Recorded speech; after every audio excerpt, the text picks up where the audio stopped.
Anda tentu akan menghambat aktivitas perusahaan. Lebih dari itu, jika uang terlalu banyak dikas, maka akan menyebabkan uang menganggur.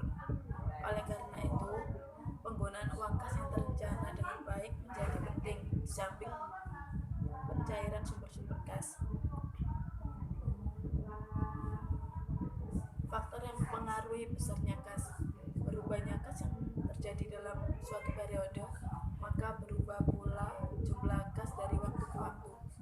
Perubahan ini dimulai dari adanya perolehan gas dari berbagai sumber yang dimiliki.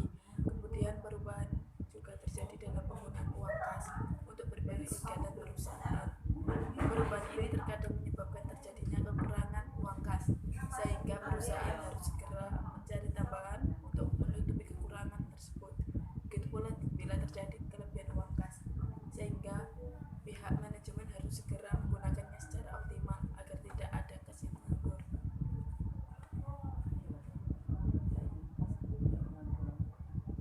Yang selanjutnya, faktor yang mempengaruhi jumlah uang kas. Yang pertama, adanya penerimaan dari hasil penjualan barang dan jasa. Artinya, apabila perusahaan melakukan penjualan barang, baik secara tunai maupun kredit, bila secara tunai maka otomatis akan langsung berpengaruh terhadap kas.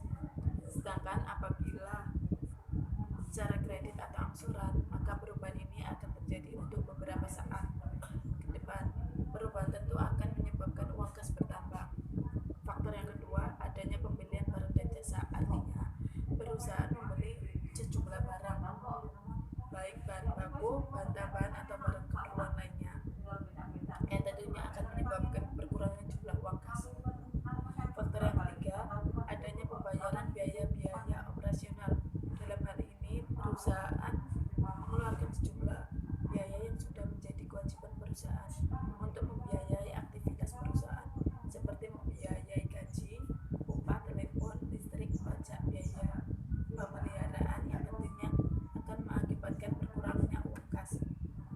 Faktor yang keempat, adanya pengeluaran untuk membayar angsuran pinjaman. Artinya, jika dalam memperoleh sumber dana, perusahaan melakukan pinjaman ke bank atau ke lembaga lain, maka perusahaan tentu akan membayar cicilan pinjaman tersebut selama beberapa waktu. Hal ini tentu akan mengakibatkan berkurangnya uang kas.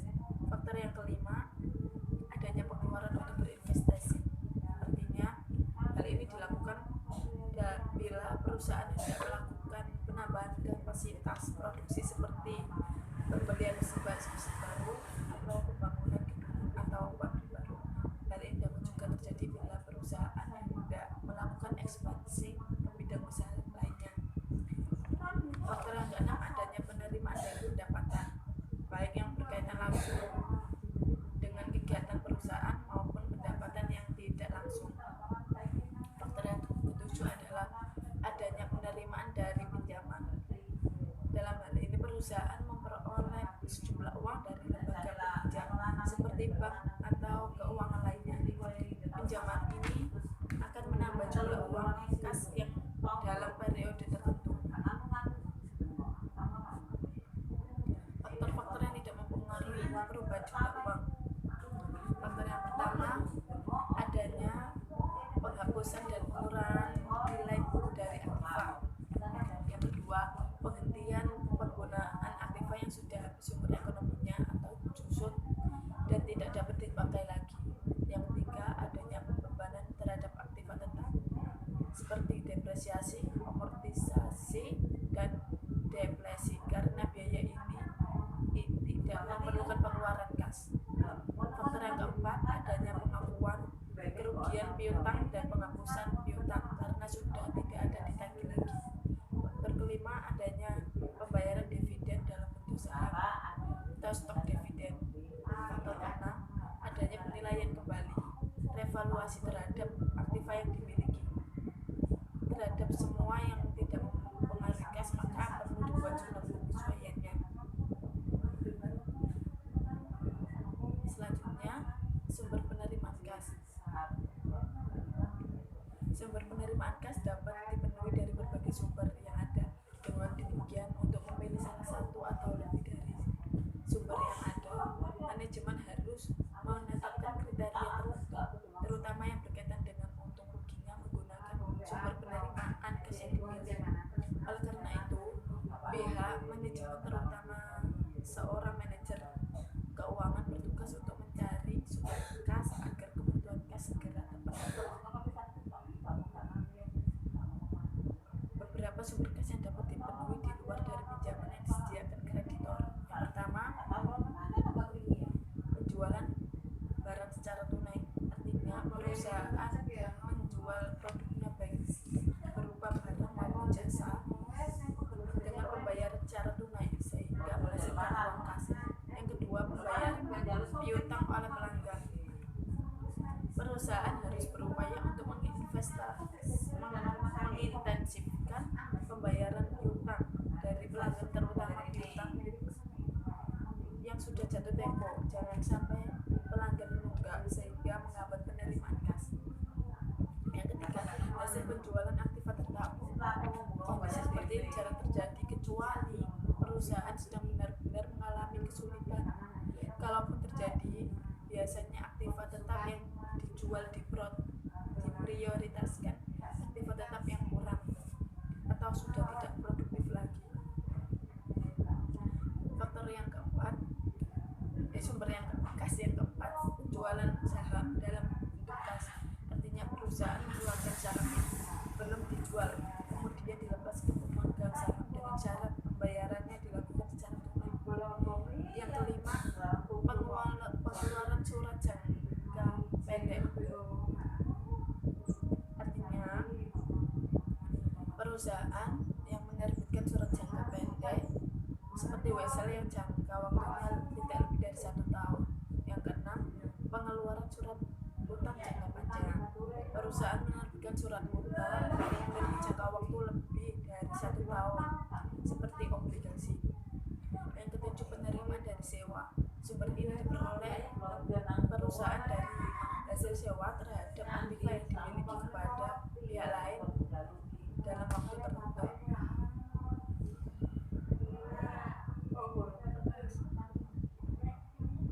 Yang selanjutnya, penerimaan dana sumbangan. Dalam praktiknya, untuk perusahaan komersial penerimaan sumbangan jarang terjadi. Namun untuk usaha sosial seperti ini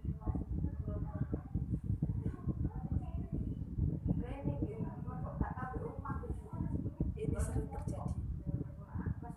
Yang kesembilan, pengambilan kelebihan pajak, artinya adanya kelebihan pembayaran pajak pada masa lalu akibat salah perhitungan dan kemudian dikembalikan ke perusahaan. Yang terakhir, bentuk pengembalian lainnya. Semua penerimaan tadi akan menambah jumlah uang kas perusahaan, sehingga perlu diintensifkan pencarian kas dari sumber-sumber yang tadi, dan kebutuhan uang kas negara dapat terpenuhi sesuai jadwal yang telah disusun. Penggunaan uang kas.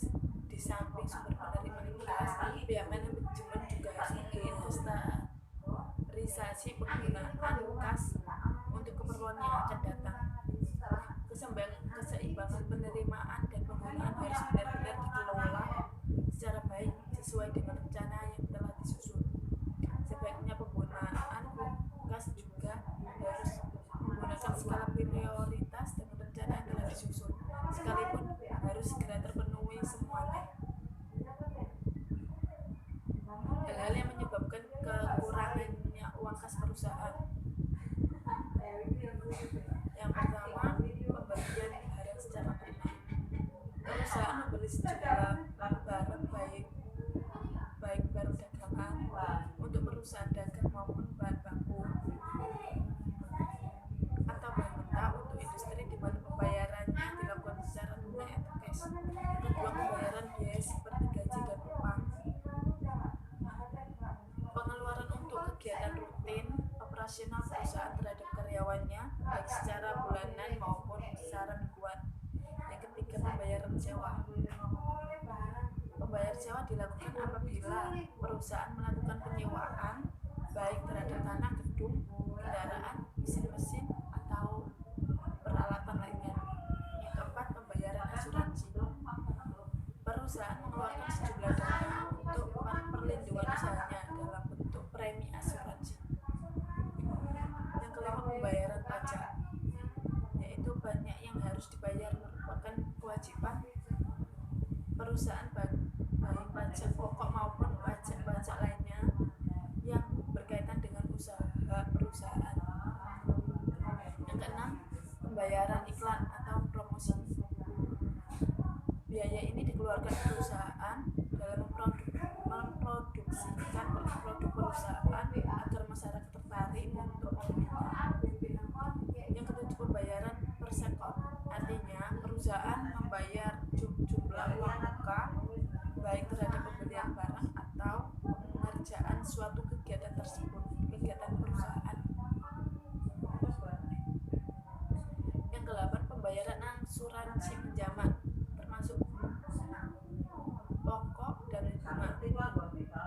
Hal ini dilakukan apabila perusahaan memiliki pinjaman terhadap pihak lain, misalnya bank. Biasanya pembayaran asuransi pinjaman dilakukan setiap bulan.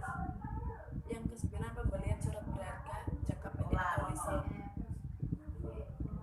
Perusahaan membeli surat berharga yang usianya tidak lebih dari 1 tahun seperti wesel atau sertifikat deposito. Yang ke-10, pembelian surat berharga jangka panjang. Surat berharga yang dibeli usianya lebih dari 1 tahun baik berbentuk obligasi maupun saham. Yang ke-11, penarikan kembali saham yang beredar. Perusahaan membeli saham mereka yang sudah dijual untuk di masa tertentu. Yang terakhir, pengambilan kas oleh pemilik. Perusahaan mengambil sejumlah kas untuk keperluan tertentu.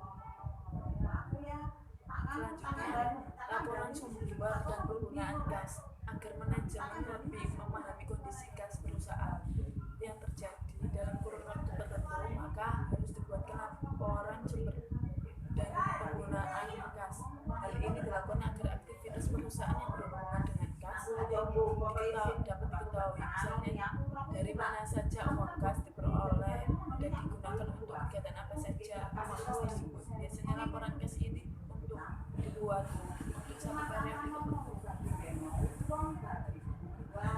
Kegunaan laporan sumber dan penggunaan kas. Yang pertama, untuk mengetahui ada tidaknya perubahan terhadap sumber-sumber kas. Yang kedua, untuk mengetahui ada tidaknya perusahaan penggunaan kas. Yang ketiga, untuk mengetahui sebab-sebab perubahan kas baik berupa sumber maupun penggunaan kas. Yang keempat, untuk mengetahui apakah sumber dan penggunaan kas sudah dilakukan secara efektif dan efisien. Yang kelima, untuk mengetahui dan meramalkan kebutuhan di masa yang akan datang. Yang keenam, sebagai alat untuk perencanaan kas mendatang. Yang ketujuh, sebagai salah satu dasar pertimbangan bagi kreditor untuk menilai kemampuan perusahaan dan membayar bunga dan pinjamannya. Selanjutnya, surat berharga. Surat berharga atau marketable security merupakan investasi perusahaan jangka pendek dalam bentuk pembelian surat berharga. Dari investasi ini, perusahaan akan memperoleh keuntungan berupa bunga, dividen, atau capital gain dalam waktu tertentu. Kemudian surat berharga ini diperjualbelikan atau dicairkan pada saat perusahaan membutuhkan dana segera. Contoh surat berharga adalah surat sertifikat deposito, surat berharga pasar uang atau obligasi. Variabel yang perlu dipertimbangkan dalam pembelian surat berharga: yang pertama, keamanan, harga atau daya jual, hasil atau keuntungan, waktu jatuh tempo, yang terakhir penguasaan. Teknik-teknik manajemen kas. Teknik-teknik manajemen kas. Pada umumnya, teknik manajemen kas terdiri atas yang pertama, mensinkronkan arus kas. Mensinkronkan arus kas berarti arus kas masuk dengan arus kas keluar, sehingga anggaran kas dapat diperkecil. Sebagai contoh, jika kita akan menerima penghasilan secara harian dan harus membayar sewa dan biaya-biaya lain juga secara harian, serta kita yakin dengan prediksi arus kas masuk dan keluar, maka kita dapat menyediakan anggaran kas yang kecil. Kedua, menggunakan float. Float didefinisikan sebagai perbedaan antara saldo yang ada pada buku cek perusahaan